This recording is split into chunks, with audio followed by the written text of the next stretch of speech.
Good morning. How y'all doing today? Sorry, you guys can't see anything clearly right now, but let me just get my headphones on real quick. Alright there. Thanks for waiting. I hope you don't mind the music being on, but it's one of those coping mechanisms that helps me think.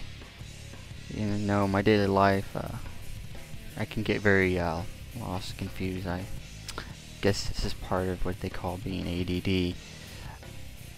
And before I get you off on the foot, he's one of those people who wants us to feel sorry for him.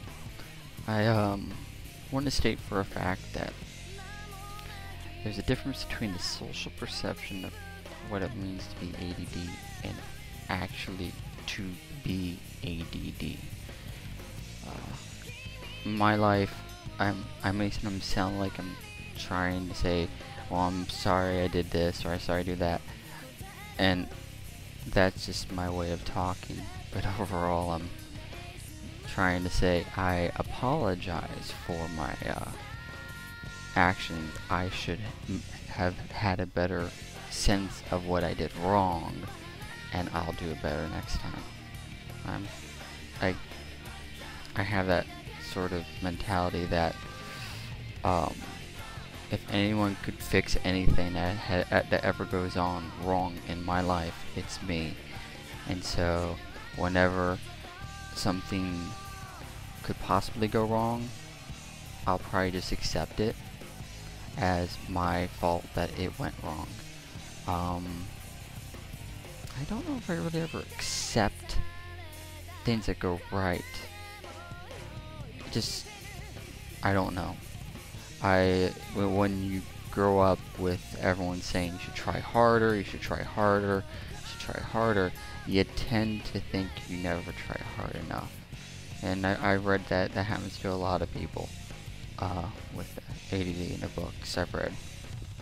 The biggest problem, though, with ADD is a misconception of it. A lot of people tend to take ADD as something anyone can get diagnosed with. And if you go to the right psychiatrist, yes, it can. But the problem is, though, is that a psychiatrist is not meant to diagnose it. He's meant to treat it.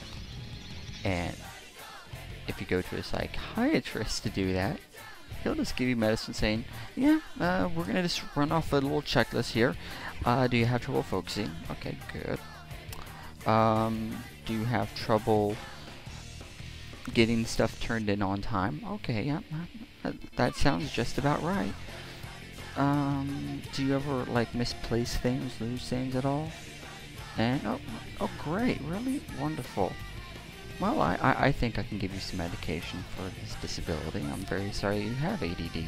Now, pay us, a visit once a month to be re-prescribed with your medicine, and you'll be good to go for life. If only it was that simple. To really, really be someone I would consider a fellow ADDer, you would have to have a lot more testing done. It took me to get my diagnosis, I think 6 straight months of testing. This included like weekly to sometimes twice a week visits to a counseling center to be tested in certain fields. Their whole goal is to actually see if you have something else, because the biggest problem with ADD that no one knows about is that it's getting misdiagnosed. More people who have ADD might have depression, or they might have a couple other sets of disabilities or disorders, or they may just be frankly lazy. And the biggest way to always figure out, may I be ADD, is to go over that list. Do you lose things? Are you forgetful? Do Do you get stuff turned in on time? Are you late for stuff and all that nonsense? And then ask yourself one thing.